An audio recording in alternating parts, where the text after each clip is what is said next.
I'm sorry to interrupt the nice hold music here for just a second, but Andy, you just downed a drink. What was that? Was that a pint of milk?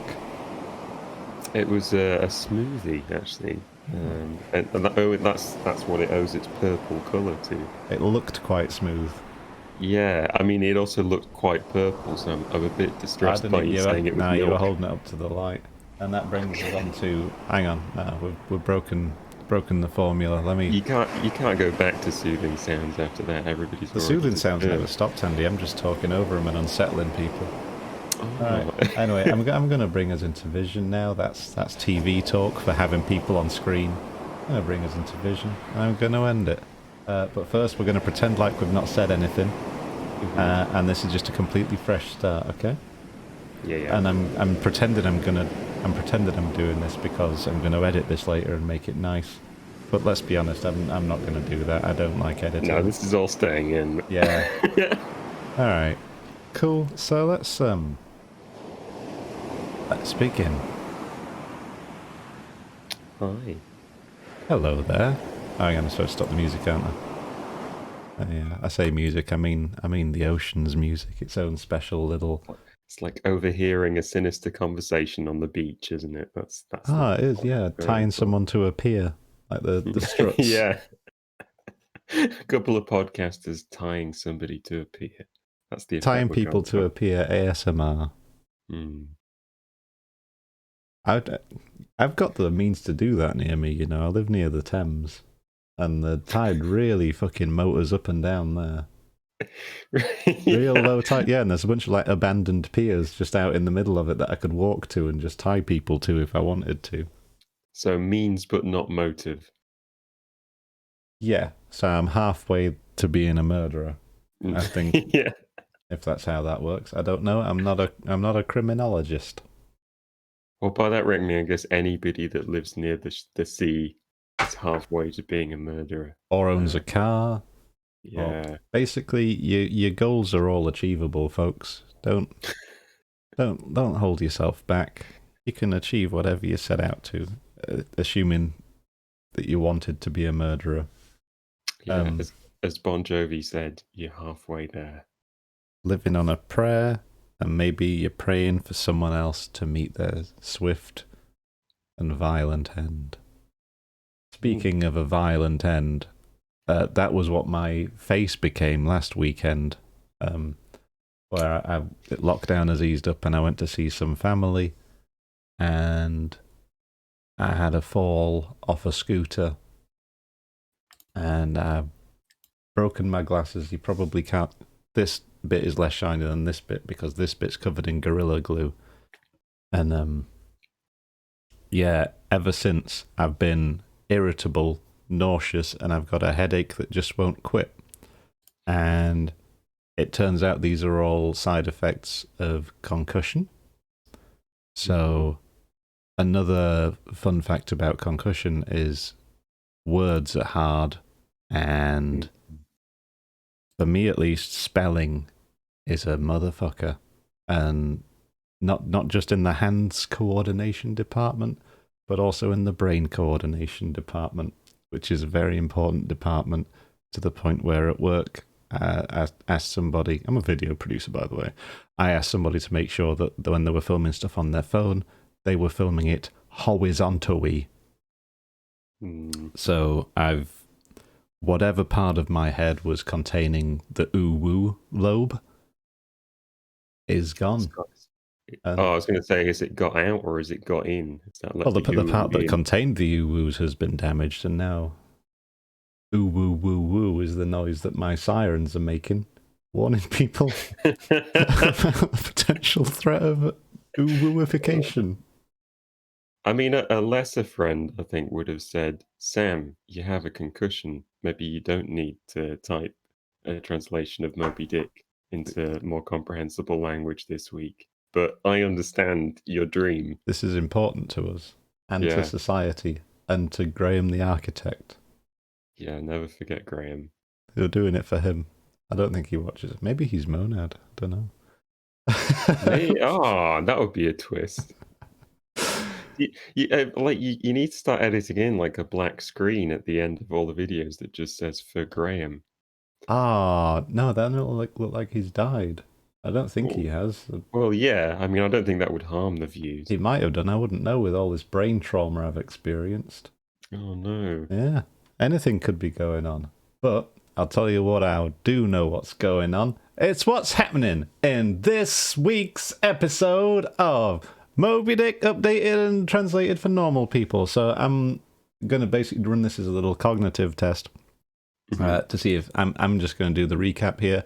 And a bonus fun factor for anybody who likes fun factors and DMCA takedowns is I'm going to run a little bit of music behind this recap that's almost definitely going to get me killed by a sniper from Nickelodeon. So, here we go.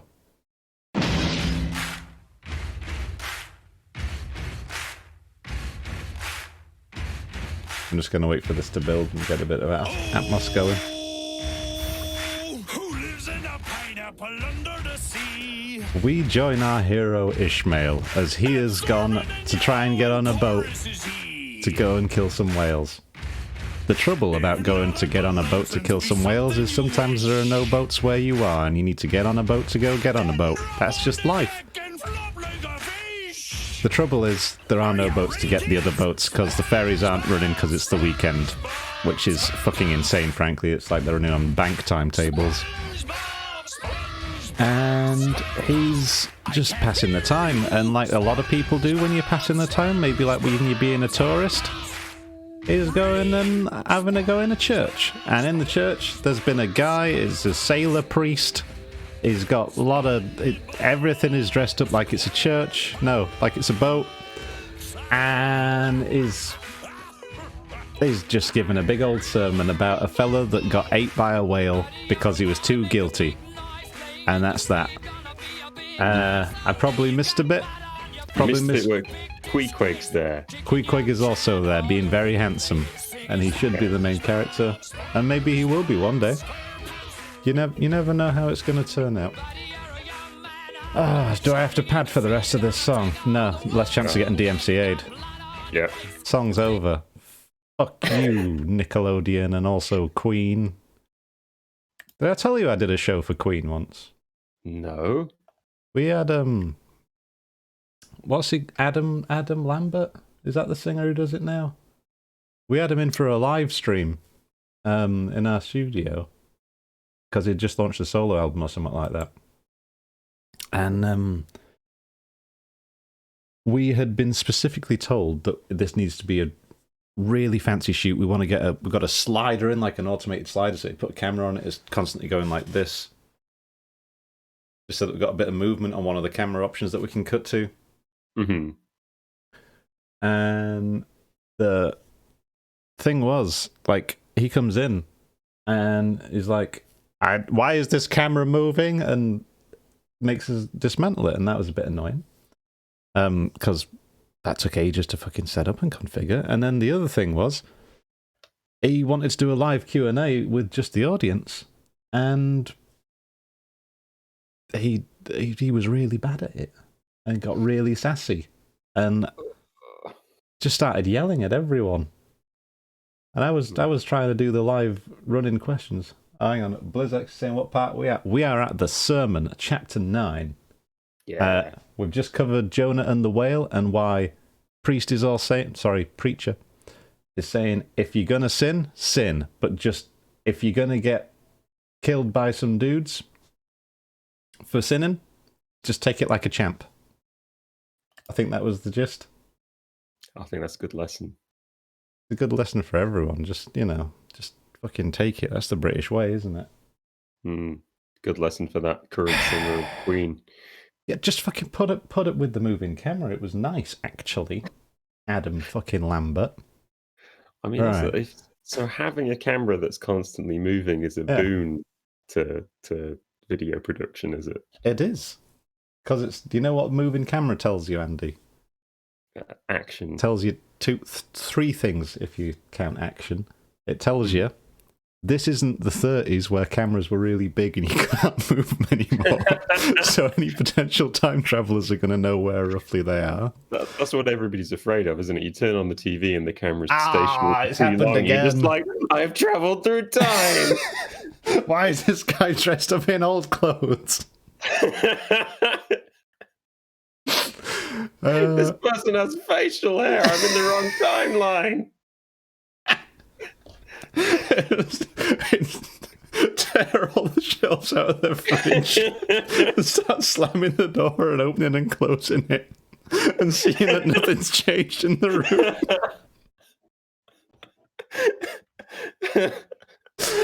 Oh, I could write that. Well, I'm just worried because I'm a bit worried that somebody tuning into this show right this second, there isn't much movement going on the cameras. There isn't. We don't have that kind of budget. We've got a bit of facial hair going on. It's not really identifiable. Yeah, I was going to do one of those, but I got my timings all wrong and I had a shower first. And then you can't go and do this once you've had a shower because it's all damp. And that's just the struggles I'm putting up with. Everybody has their own demons to deal with. And I've got that and head trauma. Yeah. In that order of importance. Yeah. All right, so we got up to Jonah got chucked over, yeeted, as I believe the kids used to say. They probably don't anymore. Just the way it goes. What timeline we're in. You always see the back of the bus, never the front. No, you turn up at the bus stop. Oh, there's that bus that's just gone. Oh, there's another one coming because London's got really good infrastructure. And nowhere in the rest of the fucking country does because this place is a disaster. All right. Okay, we got to sin not, but if you do, take heed to repent of it like Jonah. And I believe we covered that with, and that's why, church fans, that's why I say, if you're gonna sin, don't apologise and hope that everything can be forgiven. Apologise and know that you deserve to be eaten by a whale, or whatever similar punishment the Lord might send your way. And let's just capitalise L for Lord, because that's how you know he's religious. And not just talking about a member of the aristocracy. Okay. I'm going to take this first little paragraph. And this... Oh, I should also preface this is going to be a short one because we've only got that to do. I think say that. We'll see. It depends how long we can make it, I guess. Yeah. I mean, we'll aim for a short one. We're going to aim short, like a sniper trying to kill Tom Cruise. We're going to get sued by Tom Cruise now for giving his snipers advice. I really hope Tom Cruise doesn't get sniped in the next 24 hours while this stream is still hot. In Minecraft. That's all you got to say. If you're saying that you hope something terrible happens to somebody, if you qualify it by saying in Minecraft, they can't get you. The lawyers are safe. Just say, I really hope that if, I don't know, if Nigel Farage, I really hope that Nigel Farage gets eaten alive by spiders in Minecraft. They can't get you. If you say, I'm going to push Nigel Farage off a cliff in Minecraft, forget about it. You're immune. It's like Lethal Weapon. You've got diplomatic immunity. I wish Nigel Farage wasn't a Trojan horse for fascism in Minecraft. Is that No, because that's a true thing, and you do wish that. Well, no, I don't wish it. It just is in Minecraft. No. What the Minecraft is a cover for wishing death upon someone. Oh, it's specifically that context. Yeah. It can't be like basically if you say I'm going to kill this guy, and then that person turns up dead, people will be like, well, we've talked about murder before. Tied to a pier. Tied to a pier in London. Minutes from Sam's house. And it says here, you've got really good options for tying people to piers. And also, you wanted to kill this guy. And then I would say, actually, I said I wanted to kill him in Minecraft. And the police will instantly let go of me. And they'll be like, you were also sighted near the scene carrying what looked like a pixelated like pickaxe, wearing a cardboard box on your head. Shouting how it's not illegal if you're in Minecraft. I'm going to need to speak to my lawyer if this conversation continues. Yeah. Tell you what, movies, the most unrealistic thing I've discovered about films. Mm-hmm. Okay, one of the most unrealistic things I've discovered about films is everyone says, speak to my lawyer, or you'll be hearing from my lawyer. My solicitor's going to get in touch. Have you tried getting a lawyer? Have you tried that process? No, the nearest I've needed is getting a notary public to sign something, and it was a nightmare. I don't even know what that is. I didn't either, and the notary public didn't seem that clear on what he was doing, so... As long as it all worked out.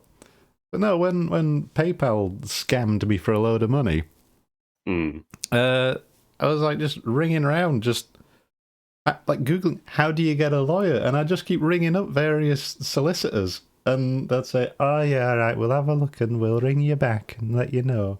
And without fail, some fucking horrible cunt would always ring me back and be like, I'm not going to help you, I'd charge you millions. And I was like, okay, good. Bye. Lawyers are not very nice, contrary to popular belief.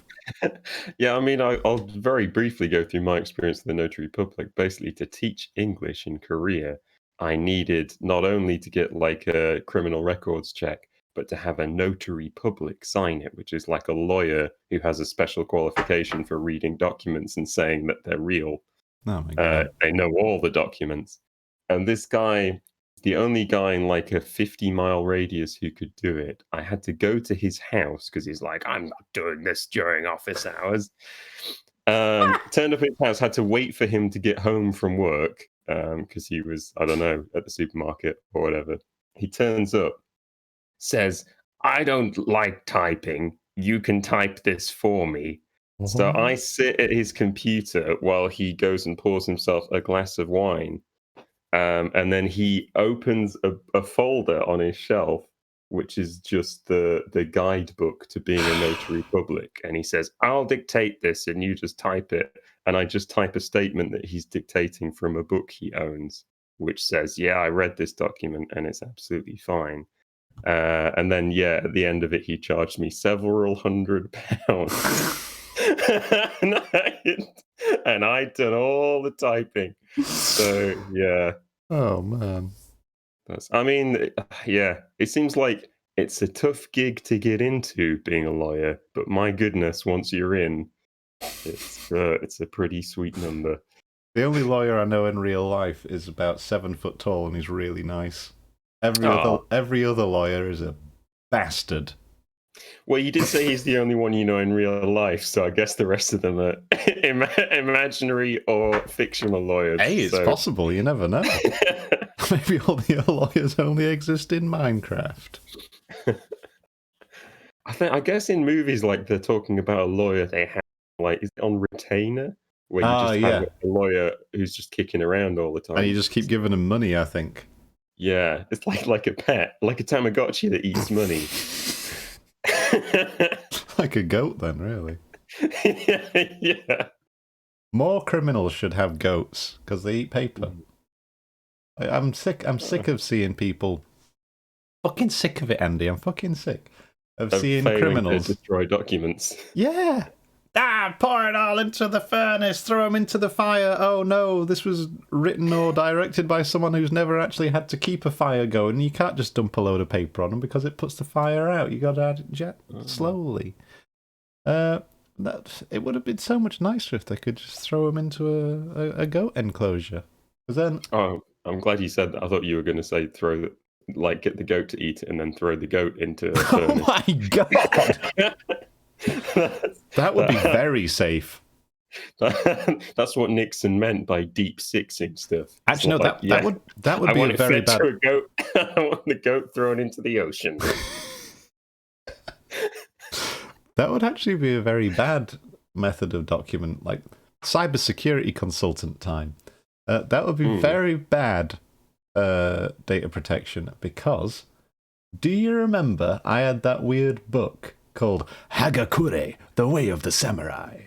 And it I had do. just a I load remember of some quotes from it. yeah. The story's like, if you want to just peel the skin off a guy's face, he's dead, of course. First, you got to piss on him, and then it'll just come right, and then maybe salt, and then it'll just come right off. And just weird little bits of knowledge of the samurai, very useful. Yeah, But that's like it's a gap year guide for samurai. one of them, who was like this absolute champ, apparently, he was a samurai whose main skill was doing family trees or genealogies. I'm assuming they're the same thing. That people tell me they are, and I believe everything I'm told. And there was a house fire. Oh no! And this guy was like, "Fucking hell! All of my genealogy, they're all gonna get burned, and this guy's not gonna know who his granddad is anymore. I don't know." And do you know what he did, Andy?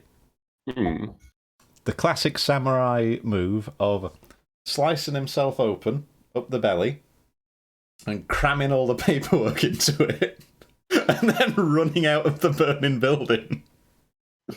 Like and everyone's like, wow, what a hero. He preserved all those records.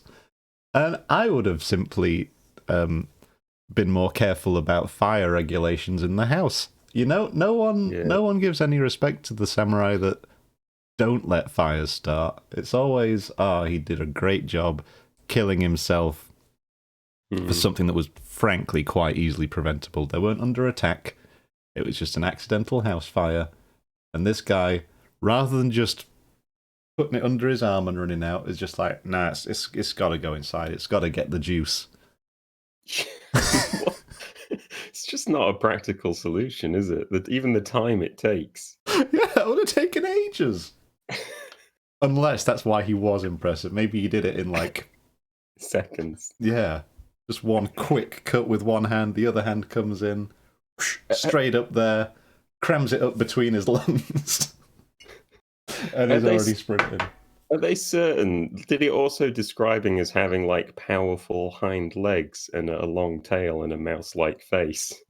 And they're like, it's actually just a marsupial. All these stories about people cramming stuff in their bellies to save them, it's just kangaroos. I mean, I wouldn't put it past Japanese mythology. There was the other one that kept coming up. Oh no, I've got a separate book on Japanese mythology, and the main thing that keeps coming up in that is, foxes. Yeah. Really easy to mistake a fox for a sexy woman trying to seduce you. Oh yeah, because the way they like stand underneath your window making screaming noises. The way they rifle through your trash. God, there's just banana peels all over you. All over your porch. I'm being seduced. And that's when I saw her. The most beautiful woman I had ever seen, digging through my trash with half-eaten hamburgers in her mouth. Screaming. That's part of the folklore. Maybe we should do a folklore session as well, and we can just deep dive. Yeah. Look, fucking love folklore. Yeah, me too. I've actually got some amazing books on like British folklore stuff kicking around. Oh, okay. We could swap. I'm intrigued. Anyway, we should. As much as I'm enjoying this diversion, we should probably crack on. Oh, sorry. Quick fact. Sorry, coming back to the foxes. Yeah, the fox thing.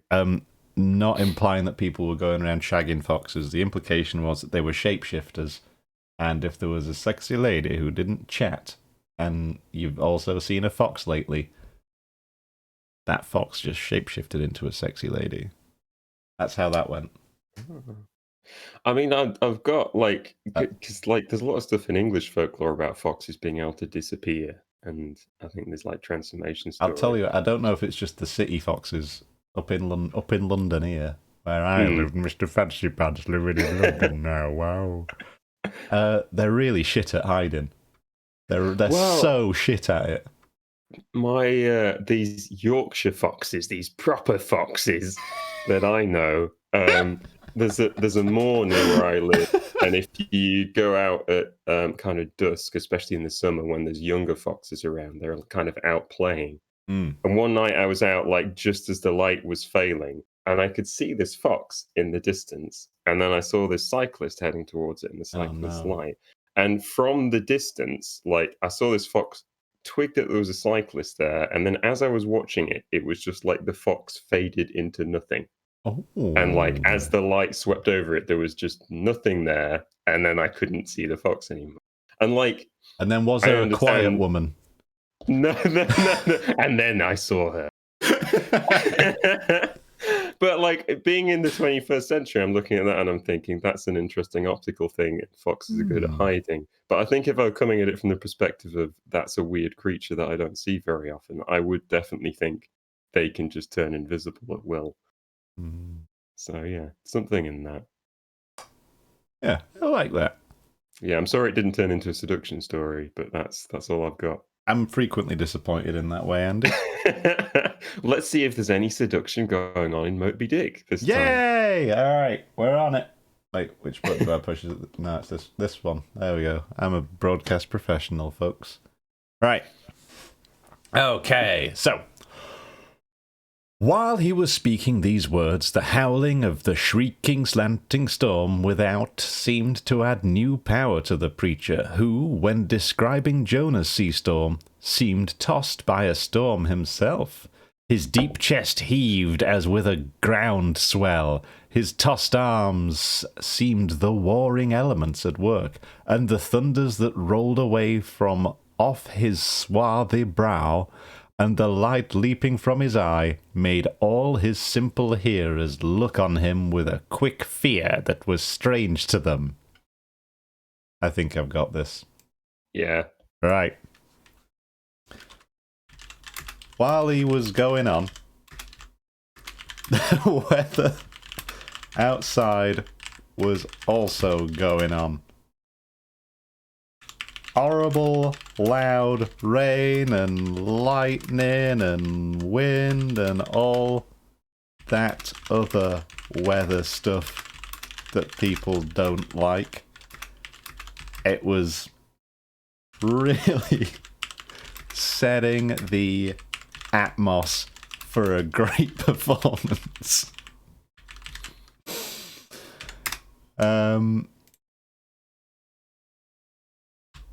While the wind was blowing, his chest was also blowing out wind, you know? Like it was him that was conjuring up all this bad stuff. Like the bad weather from the story he'd just told was erupting out of his body and into the real world. People were really enjoying it. These simple people. Oh yeah, simple hearers. Yeah. They're afraid. Let's say the commoners. I mean, they're enjoying it, but they're afraid. The commoners were really enjoying it. It's like when people watch a wrestling match, presumably. I don't know if Ishmael knows about wrestling. Wrestling's probably something very different back in the day. They probably didn't even have like the proper elastication on the... Not elastication, springboard. I bet they didn't have springboards back then. I bet they had better outfits, though. You reckon? Are we comparing current wrestling outfits or like wrestling outfits that we grew up knowing about? I don't know that there's a huge difference for me because my only point of reference is that wrestling game on N64. So I think there was like a golden age of dressing up in wrestling just before we were old enough to appreciate it. I remember my older brother had the action figures of a couple of dudes with like Mohicans and like red spiky armor. And I remember thinking, that doesn't seem very fair. Because this fella's just wearing his little pants. yeah, I mean, it's a great power play, isn't it? The other guy turns up in his underwear. and then you turn up and you're in an outfit covered in spikes. Full plate. It's going to make him feel a bit wary, isn't it? Speaking of folklore, it's like that story about that worm. Mm. Remember that folklore story? I'm going to summarise that one for you. I think it was called like the Lincolnshire worm or something. And this is going to be the quickest retelling of an old myth anyone has ever had. Back in the day, there was a big worm that was going around annoying people. And then this guy said, I'm going to kill that worm. So he got some spiky armour and then went out and the worm coiled up on him. And then the worm died because it stabbed itself on his arm at the end. Whoa. Yeah. He knew how to get results. Yeah. And he knew how to be immortalised in children's picture book form. I don't know what the moral of the story is. It's like minimum effort as well, isn't it? Yeah, he didn't even punch it.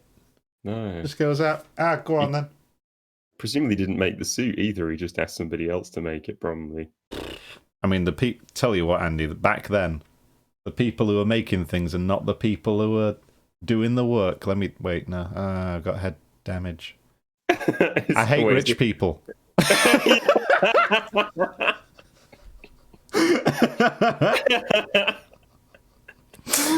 I'm saying he was probably some kind of dickhead lord who is just the worst. But at least he killed a big worm by doing very little. They could have just put it on a scarecrow. I mean, it sounds like the worm was a danger to itself if it's that stupid. They probably didn't need to go through that much effort. Oh, hang on, no, I think he did have a sword as well. I remember that from the picture. That's backup. Yeah, just in case. That was to make people make the armor for him. That was for the movie poster so people would go and watch it. That's how you know it's a fantasy story. If there's no sword, people don't know what the fuck's going on. Yeah. Anyway. Okay. And the next two paragraphs are yours to read. Yeah. Oh, what lengthy paragraphs they are. Oh, yes. There now came a lull in his look as he silently turned over the leaves of the book once more, and at last, standing motionless, with closed eyes, for the moment, seemed communing with God and himself. But again he leaned over towards the people, and, bowing his head lowly, with an aspect of the deepest yet manliest humility, he spake these words. What do you think a look of deepest yet manliest humility looks like? All right, that's going to be Is it also just a wrestler? like that. Oh. It's like I don't want to have to. It's the look you do when you've got to do something you don't want to, but you know no one else is going to do it. It's like playing main tank in Overwatch. It looked a bit like you were taking an eye test. It also looked like that. That'll just be because I can't see very well out of my glasses that have been smashed into the ground while on my face. Scooter damage. Right. So, there came a lull in his look as he silently turned over the leaves of the book once more. Leaves is pages, folks, just in case you're wondering about that one. And at last, standing motionless with closed eyes for a moment, seemed communing with God and himself. Right. There was a dramatic pause. That's what that is.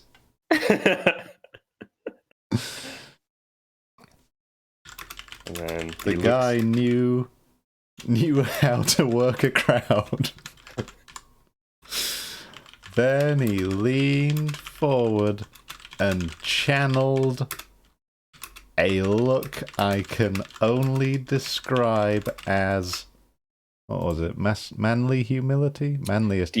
Deepest yet manliest humility. The deepest yet manliest. As if depth and manifest. Yeah, Andy, my words are struggling. Manliest. No, I'm fine. I'm fine. Take over. There is the deepest yet manliest humility. He said the following. You can tell that we don't know what comes next. Yeah, but it implies that it's deepest yet manliest, implying that depth and manliness are opposing forces. Oh. But somehow he's managed to... So having a good think isn't manly. Hot topic. Are Yeah. himbos the manliest people? I mean, you introduced me to the term himbo. I was love the confused term by himbo. I didn't. I think it's perfect, but it's something that I didn't know existed before. I think it's a relatively new development. Do you want to contextualize it in case anybody in the audience is similarly confused? Do you know Rylan off telly? No. Do you know it's always nice in Chelsea or whatever it's called? Do you know people from Essex? Not to generalise. A himbo is someone who is a bit vapid, but generally quite pleasant, but more importantly than anything else, quite handsome. Just completely inoffensive, joy to be around, but, you know, they wouldn't be able to give you good directions, I guess. I think that's a fair description. Yeah, I've got great... I value the himbos in our society. I think they're great. It's just reminded me of, I think it would have been like first year of uni, getting into a taxi I was sharing with some girls who were from Essex. And they said during the course of conversation, they were like, you know what they say about girls from Essex, don't you? And being 18-year-old Andy, I just said, no, I don't. And then I don't know, as 30... How old am I? 34-year-old Sam. And then they just started to expound on stereotypical things people say about girls from Essex, and it went from being like them all having fun to just seeming a bit sad. And then the taxi ride was over. Yeah. Oh, you know what they say about girls from Essex? We're all really sad. Yeah. Oh man, it sounds like a great taxi ride. Yeah, so if you ever pose the same question, just say yes. Just nod. Yeah. Don't offer anything back. Or you could play it off as like, of course I know. And then just keep laughing until they change the topic. Even if it takes the entire taxi ride. I know. Just for like 15 solid minutes, just laughing to yourself. Even if they stop talking, you gotta keep laughing until they change topic. Yeah, that's our next venture here. Is we're just going to be life coaches and teach people how to do conversations. So much good advice in this episode already. That's head trauma. Is there just an advice show tag we can start putting on these? Because I think we've expanded out. As long as we don't get classed as pickup artists, I'm fine. I fucking hate those guys. I would like to tie them to a pier in Minecraft, if you know what I mean. Absolutely, yeah. Hey guys, I'm going to teach you how to talk to women. You're just going to walk past a woman, then you're going to go, hey, I want to talk to you. And then if they run, that means you've succeeded. If they tell you to fuck off, it means they're a big bitch. And that's. I mean, I've not watched the pickup artist video, but that's how I imagine they are. Because I know people who are into them, and they're all bell ends. Is this the mindset of like the way you start meaningful relationships is by tricking people into thinking you're something else? What? I said, is that the whole mindset with it? I mean, it seems to be. I thought this was some advice that you'd heard. I was waiting for you to qualify that. No, I'm just presuming this is what a pickup artist... No. From what I've seen and encountered so far, the pickup artist routine is generally be awful to women, and then if you're awful enough that they speak to you, you're already winning. Great. Yep, and you know, somehow they're millionaires. And as I've said earlier, I hate rich people. Didn't Tom Cruise play a character who was like a pickup artist in Magnolia? Was it? I've not seen Magnolia. Oh, yeah, I think you'd like it. I like films. Big on films, me. Big fan of the medium. Tell you what's another Tom Cruise film that I don't really get. Eyes Wide Shut. What's that? I'll tell you what happens in it. That's a weird crossover of a Tom Cruise film and a Stanley Kubrick film that I haven't watched. It sounds like one of those old films, old horror stories. Yeah, it wasn't even. Oh, it did get adapted. It sounds. Let me just tell you. You tell me the parallels with old horror. So, Tom Cruise is a guy, and his wife, who I think is probably Nicole Kidman or someone like that, they're married, and it's a loveless relationship. And Tom Cruise gets an invite to a party. So he goes to the party. That's nice so far. Wait, no, I don't know if he's invited, actually. There's a party. Yeah, he's not meant to be there. There's a party, and he goes there. Things are looking up. He's gotten to a party. Well, you say that, Andy, but it's a spooky party where people wear masks, and he's like, well, I'll just buy a mask, and then everyone's going to be like, are you Tom Cruise? And he's going to go, no. And then he'll just walk in. He's wearing an Ed Harris mask. So he goes in, and once he gets in, he's like, this isn't a normal party. First off, everyone's wearing masks and it's a little bit somber. Second off, everybody's banging. Like, it's a massive fucking masked orgy. That really set the pace for masked orgies in the community. And then everyone's like, oh, hello, mysterious person at our party. I've not seen you before. And he's like, how do you don't... Tom Cruise, who's 3 foot tall in real life, is like, I look just like the rest of you. Look, nothing about me standing out at all. Look, I'm on a box. Basically, they corner him, and there's some sort of ceremony thing, and this is where the memory gets hazy, but I think they threaten to rumble him and beat him up. They're also potentially going to murder someone in like a sacrifice, I'm not sure. And basically they expose him for who he is. Hey, you're not one of us, you're Tom Cruise.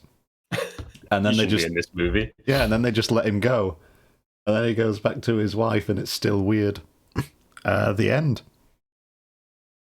Oh. Yeah. What the fuck? He didn't even burn down the party or bang anyone as far as I remember. It was just he goes in, looks around. It's like me when I got invited to the porn awards. Just out of underwhelming time. My cat has arrived, by the way, just to listen to this. Hey, Freddy. Is he purring? Hey, Freddy. You like Tom Cruise? Does Freddy like Tom Cruise? I don't think so. No. Keep trying to hunt him. The hunter becomes the hunted. And we'll not get into that story. Yeah, that's actually dangerous territory, isn't it? Because we will be sued by Tom Cruise's lawyers. Yes. But there is a rumour that I'm not going to tell you about.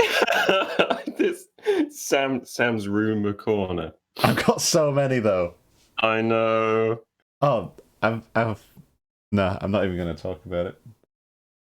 Just okay. if you want to see something funny, Google Tony Robinson girlfriend. I saw a picture of her feeding him the other day, and it's like, you know, the tall lady off Resident Evil. It's like that. Because he's quite short and she's fucking massive, and it's like, fair play, that's the best thing you've done in 30 years. So yeah, moving on. Cool. Deepest yet manliest humility. Oh yeah, we got here from Himbo. Right. He said the following. Okay, I'm going to try this.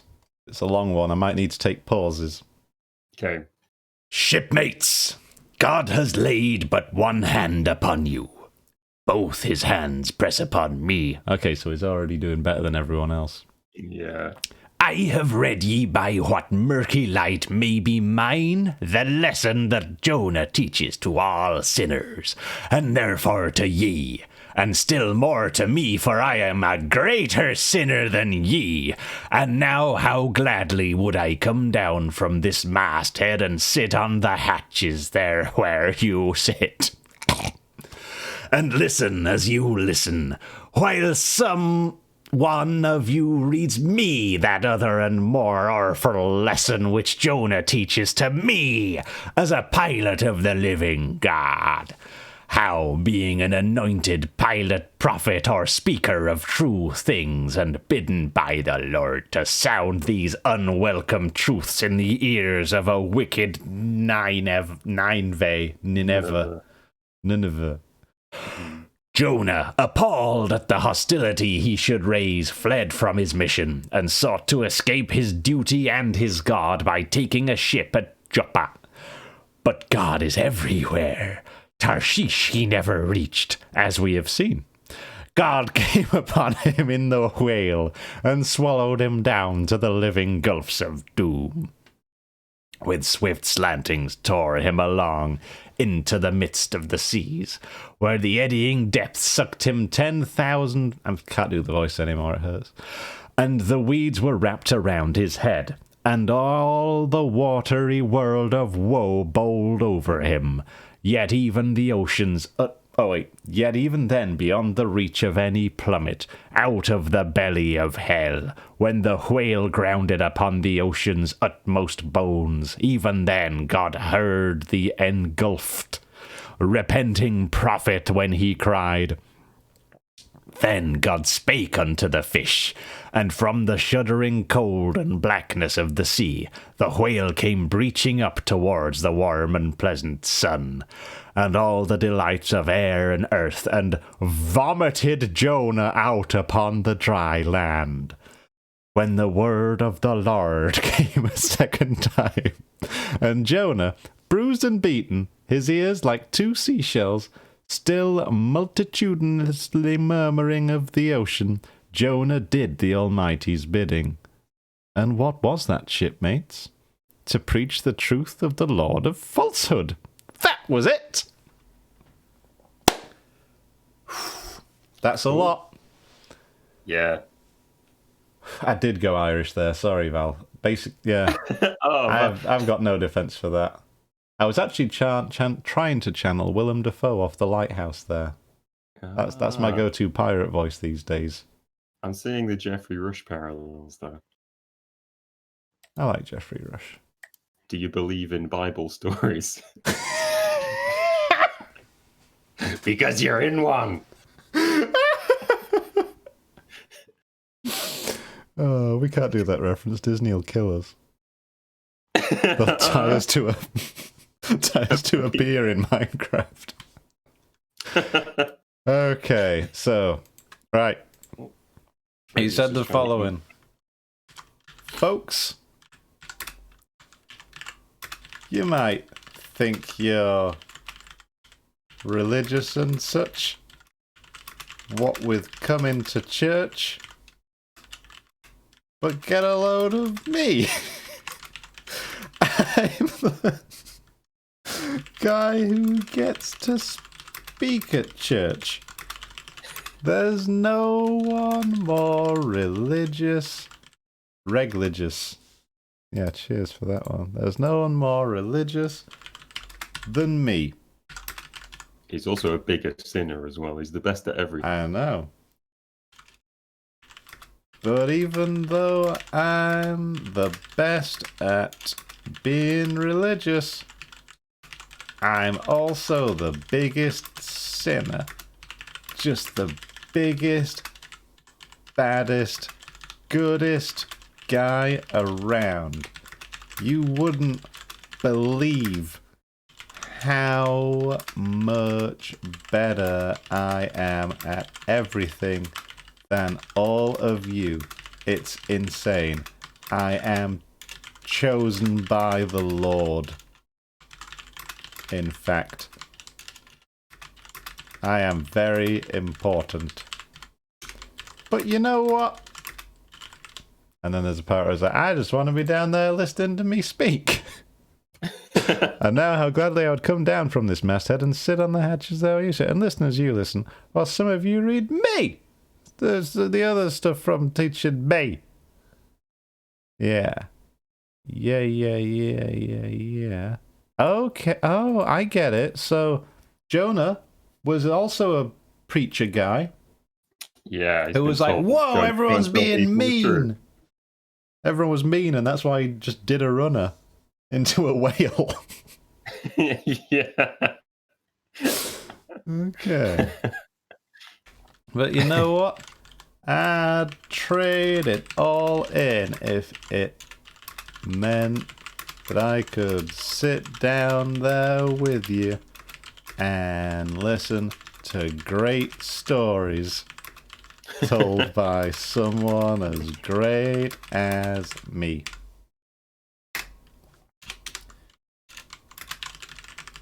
Because it's a lot of responsibility being a church guy. And that's why Jonah, who was also a church guy.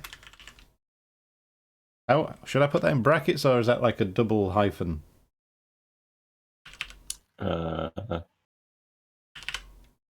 I think brackets is fine for up. Does it even need either? You could just have the commas and then it's a clause. I'm doing it. Who was also a church guy. So, got too stressed out with people hating him for the things he was saying and ended up running away into a whale. I think that's what that was about. Yeah. Appalled at the hostility he should raise, fled from his mission and sought to escape his duty and his God by taking ship at Joppa. But God is everywhere. To tore him along into the midst of sea. Yeah, he got very deep. Okay, cool. Yeah. Wait, why did God let him go? Because he said sorry. I think so. All right. I think you. It's kind of a reluctant, like, fine then. I guess you win this round, God. Trapping me in a whale and sending me to the depths of the ocean. But God is everywhere, folks. Like a goat that someone's used to destroy their important documents. But God is everywhere, folks, even in a whale. God heard Jonah congratulating him on a fine whale trap and then changed his mind and made the whale come back and spew Jonah. Was it onto the beach or? We can assume a beach, can't we? It's a bit of a creative license. Yeah. Spew Jonah out. It's Bible times. It's probably not into an oil refinery. Spew Jonah out onto the beach where he was all, folks, you wouldn't believe what happened to me. And I'll tell you, folks, they didn't. Well, maybe they did. I don't know. I'm making that one up. Maybe he'll expand on that. Yeah. Oh, wait, no, they did. Because then it's a positive arc because he wants to tell people that this stuff was all for a reason. Folks, they did. All the whale trauma and faith and whatnot made Jonah a way better public speaker. Right. Okay. Jonah, his ears like two seashells, the murmuring of the ocean. Did the Almighty's bidding. What was that, shipmates? To preach the truth. Okay, yep, he did it. Are you going to put "that was it" at the end of yours? Yeah, Cool. I am. Okay. That This, was it. shipmates, this is that other lesson. And woe to that pilot of the living God who slights it. Woe to him whom this world charms from gospel duty. Woe to him who seeks to pour oil upon the waters when God has brewed them into a gale. Woe to him who seeks to please rather than to appall. Woe to him whose good name is more to him than goodness. Woe to him who in this world courts not dishonor. Woe to him who would not be true, even though to be false were salvation. Yea, woe to him who, as the great pilot Paul has it, while preaching to others, is himself cast away. Right. What's he on about, Andy? I mean, I think we can draw some parallels here in terms of like politician advice, where it's like actually saying bad and, well, things which are unpopular but are the truth, even if it means you're taking some kind of personal hit from it, is the right thing to do. And saying lies, even if you benefit from them, isn't great. So don't do that. Just, Okay. say the right thing. Kind of like, if there's a pandemic going on and it has to be taken seriously, tell people to take it seriously instead of saying it's not a problem and encouraging them to carry on with their lives as normal. Maybe that kind of thing. The Just, moral of the story? It's okay to get dirty if you're gonna get clean. Wait. That's not, What? it's not the moral of the story. No, we can expound upon it. It's okay to get dirty if you're gonna get clean. You can ruffle feathers if you've got a feather brush. Live your truth. Live your truth and pray for punishment. And everything will be alright in the end. Have I got that? No, I think I mean, I like it. I like it as a translation of like old advice, which is pretty good, into like new empty like Twitterisms, which don't help anybody.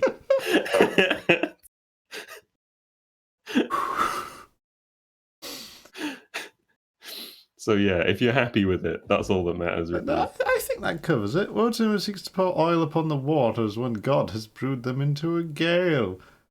Stop fucking around with stuff. Woe to him who seeks to please rather than appall. Yeah, get mucky. Get dirty.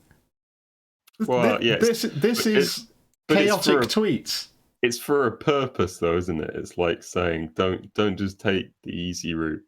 Sometimes doing the right thing is hard. I think that's the point. Okay. It's like it's performative. It's like you'd rather be seen to be good than actually doing good. Be good instead of looking good. Yeah, there we go. All right. Okay, I think that covers it. He's just rambling now. We've taken what was probably a really good sermon and we've made him come across as insane. A madman. Yeah. You keep getting the long paragraphs here. I feel a bit. Do you want me to do this one? Yeah, I'll have the small one at the end. Okay, cool. He dropped and fell away from himself for a moment, then lifting his face to them again, showed a deep joy in his eye as he cried out, heavenly enthusiasm. But oh, shipmates, on the starboard hand of every woe, sure delight, and higher the top of that delight than the bottom of the world deep. Is not the main truck higher than the kelson is low? Delight is to him far, far upward and inward delight. Who against the proud gods and commodores of this earth ever stands forth his own inexorable self? Delight to him whose strong arms yet support him when the ship of this base, treacherous world has gone down beneath him.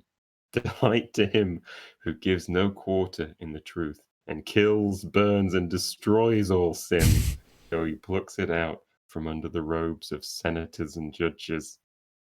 Delight, top gallant delight, is to him who acknowledges no law, but the Lord is God and is only a patriot to heaven Delight is to him whom all the waves of the billows of the seas of the boisterous mob can never shake from his sure keel of the ages. I like how Keel of the Ages is capitalized like it's a D&D item. Yeah, or another album name. Mm. And eternal delight and deliciousness will be his. Who, coming to lay him down, can say with his final breath, O Father, chiefly known to me by thy rod, mortal or immortal, here I die. I have striven to be thine more than to be this once all mine own. Yet this is nothing. I leave eternity to thee, for what is man that he should live out the lifetime of his God? Okay. Okay. What? Do you like the bit about finding sin under the robes of senators? And I judges? did. That bit was good. Yeah. He's radicalizing his audience. Yeah, he actually Yes! is. That's why it's been left until the end of the chapter. He continued to radicalize the crowd. Get out there! Flip some robes. Look through your officials' pockets for evidence of crime and corruption.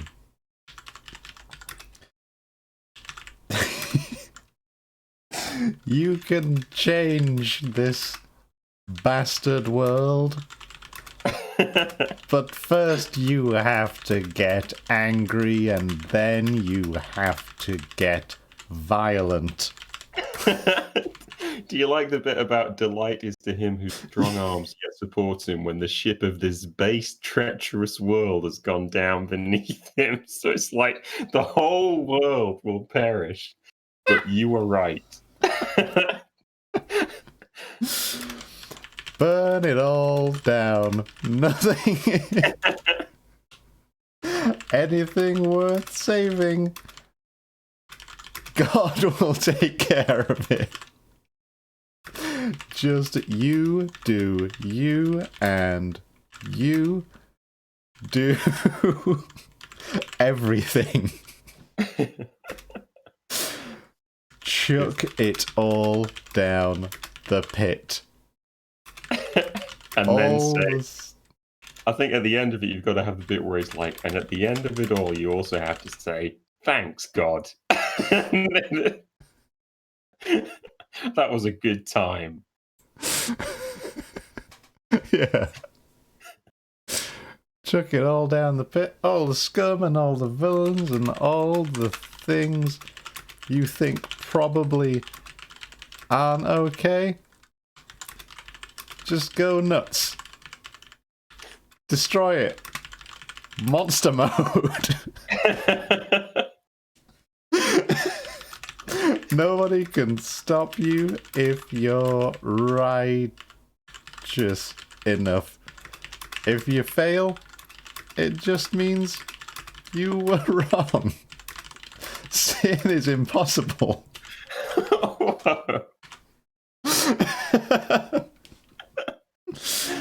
If you die trying, you'll just end up at God's side and you'll be like, did I go too far? And he'll say, no, lad. I stopped you before that could happen. I've got your back.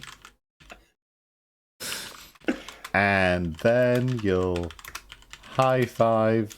No, wait, we're not doing high fives because it's the past. And then you'll have a nice time in heaven. Gravant in heaven. Oh. Wow.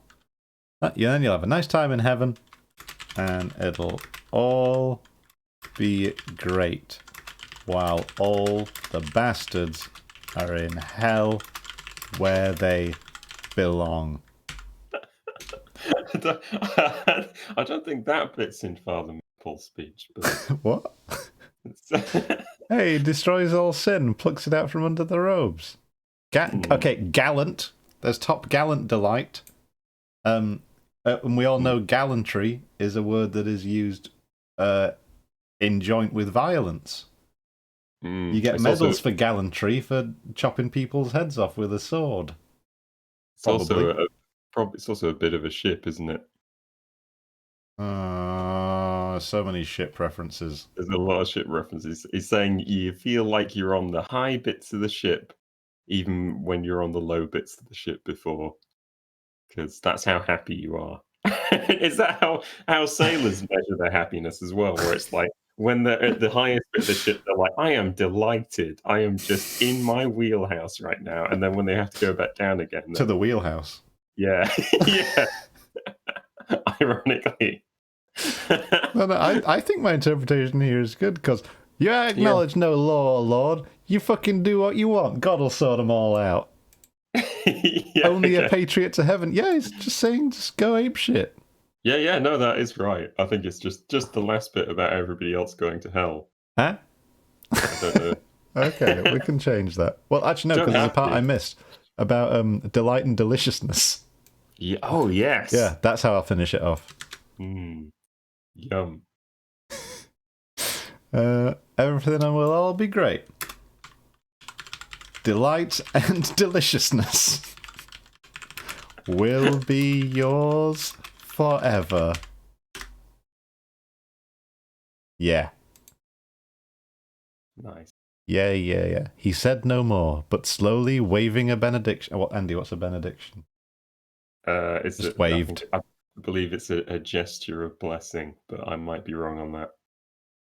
Covered his face with his hands, and so remained kneeling till all the people had departed, and he was left alone in the place. Oh my god! Whoa! Power move. Power performance. All right. He looked faint for a second. He waved gently at the now feisty crowd. Now feisty crowd collapsed to his knees and buried his face in his hands. He sat there like that until everybody left. And that's that chapter. Amazing. What would you like me to read back? Got to save for? I think so. Okay. So we'll pick it up from. We'll just get the end of. Actually, how much should we get? Depends how much you want to read. There's a fair bit there, to be honest. Happy with going from wherever. I mean, it's your call. You're reading it. I think we've recapped the Jonah bit, haven't we? So yeah. Actually, let's just get the end of the Jonah story. Sure. So where's that from? Let's go from from my personal favourite, where he walks on deck and gets dragged overboard immediately. So let's go from then he woke up. There was a storm going on. Okay. Full screen.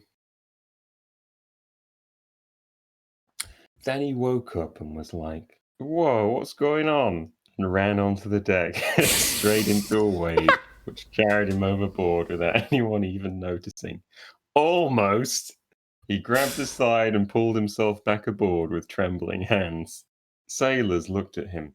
They figured this storm was bullshit, and they were about to find out who among them was the bull. They got their various gambling tools out, did some gambling, and decided that the new weird guy was probably cursed. "What's your deal?" they all yelled in Jonah's face. "I'm a Hebrew," Jonah yelled back. "It's probably my fault somehow that the ship is sinking." He wailed and cried and thought about something else to say, but the sailors were preoccupied with trying not to sink. "Throw me overboard, it'll probably help, and it's no more than I deserve." The sailors shuffled around uncomfortably. They preferred it when he was asleep. They looked for other options to save the ship, but it was boned. They grabbed Jonah. They chucked him overboard, and he sank like an. As soon as his face was underwater, the weather sorted itself out. Looks like he was right about the whole curse thing. The sailors high-fived, or whatever the ancient equivalent of a high five was. They did that. And as they did, a massive whale scooped up Jonah right down to the depths within itself. And Jonah was like, yeah, this seems about right. God saw this and was impressed, if not forgiving. He said, I appreciate that he's not whining or begging me for his life or anything. He's really just going to take being eaten by a whale. What a champ. And that's why, church fans, that's why I say, if you're going to sin, don't apologize and hope that everything will be forgiven. Apologize and know that you deserve to be eaten by a whale, or whatever similar punishment the Lord might send your way. While he was going on, the weather outside was also going on. Horrible loud rain and lightning stuff that people don't like. It was really setting the atmosphere. Great performance, sorry. While the wind was blowing, his chest was also blowing out wind, like it was him that was conjuring up all this bad stuff, like the bad weather from the story he just told was erupting out of his body and into the real world. The commoners were really enjoying it, but they were a bit afraid. There was a dramatic pause. The guy knew how to work a crowd. Then he leaned forward and channeled a look I can only describe as the deepest yet manliest humility. He said the following: Folks, you might think you're religious and such, what with coming to church, but get a load of me. I'm the guy who gets to speak at church. There's no one more religious than me. And even though I'm the best at being religious, I'm also the biggest sinner, just the biggest, baddest, goodest guy around. You wouldn't believe how much better I am at everything than all of you. It's insane. I am chosen by the Lord, in fact. I am very important. But you know what? I'll trade it all in if it meant that I could sit down there with you and listen to great stories told by someone as great as me. Because it's a lot of responsibility being a church guy. And that's why Jonah, who was also a church guy, got too stressed out with people hating him for the things he was saying and ended up running away into a whale. But God is everywhere, folks, even in a whale. God heard Jonah congratulating him on a fine whale trap, and then changed his mind and made the whale come back and spew Jonah out onto the beach, where he was all, folks, you wouldn't believe what happened to me. And I'll tell you, folks, they did. All the whale trauma and faith and whatnot made Jonah a way better public speaker. That was it. The moral of the story, it's okay to get dirty if you're going to get clean. You can ruffle some feathers if you got a good feather brush. Live your truth and pray for nourishment. Punishment, sorry. Nourishment. Nourishment, punishment, and everything will be all right in the end. Be good instead of looking good. He continued to radicalize the crowd. Get out there, flip some robes, look through your officials' pockets for evidence of crime and corruption. You can change this bastard world, but first you have to get angry, and then you have to get violent. Burn it all down. Anything worth saving, God will take care of it. Just you do you, and you do everything. Chuck it all down the pit, all the scum and all the villains and all the things you probably think aren't okay. Just go nuts. Destroy it. Monster mode. Nobody can stop you if you're righteous enough. If you fail, just means you were wrong. Sin is impossible. If you die trying, you'll just end up at God's side and you'll be like, did I go too far? And he'll say, no, lad, I stopped you before that could happen. I've got your back. And then you'll have a nice time in heaven and it'll be great. Delight and deliciousness will be yours forever. He looked faint for a second. He waved gently at the now feisty crowd, collapsed to his knees, and buried his face in his hands. He sat there like that until everybody left. End of chapter. Wow. That's Yeah, quite powerful. I'd go what to a church if it was powerful- like that. Well, it's worth pointing out at the time Bedford, you've got people like Frederick Douglass, who's probably the best like public speaker of like the 19th century and an abolitionist, was going around preaching in churches there and telling Okay. people slavery is bad and things. So, yeah, maybe Sounds New like a cool Bedford was. dude. He is a cool dude, but we're reading about Ishmael. Yeah, who's really not a cool dude. Alright, this has been very good. I'm just going to cue up a little bit of whale song to close us out. Yeah, we need a bit of a I need to chill update out my of that. graphics as well. I did these in about half an hour, and there are things I want to change. I want them to be video graphics, so that people who are watching on mobile phones, like, it really hammers their bit rate. Like the phone overheats or something, I don't know. Whale song. Andy, do you have a request of any For whale specific song? whale songs? Uh, I'm going to not search whale song really. plus one word and pick the first result, and that's our outro. Okay. I did want to say, actually, I had a quick search of YouTube to see what else comes up when you search for Moby Dick. One of the top responses, learn English by listening to Moby Dick. That What do sounds you like think? a terrible idea. Yeah, what do Is you it a think comedy? of that Is it plan? like this? No, Oh, wow. I checked. I was like, I mean, it was quite nice. It was relaxing having somebody to read Moby Dick to you. But yeah, Because it's not modern English by any stretch. no, and it's really convoluted and confusing. Yeah. And yeah, some of the words have kind of shifted in meaning, and yeah, just interesting. I'm going to search whale song and then the word clown. And we'll see what Oh, that gets us. We've got Farewell to the Tarwathie Judy Collins, the Whales. Let's see if... Nah, that sounds like it might not be whale song. This one's just called no. whale song, I'll have that. Alright, anything else you want to say before we go? Any legal apologies we have to make? I will say I have no proof that all lawyers are bastards. Yeah. It's just my personal experience, and my experience is not universal. Wait, we covered that though, didn't we? You said the one you knew. So, True. job done. Yeah, actually, yeah. Fuck you, lawyers. I'm untouchable. I've got diplomatic immunity. Yeah, and I would like to reiterate that Tom Cruise does not hunt people for sport on a private island. That's the end of the show. All right, I'll see you later. Bye. What's my Holden graphic? Is it this one? Oh.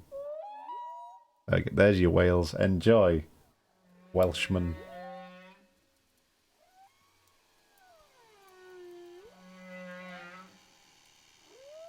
They just ripped this from Jurassic Park, didn't they?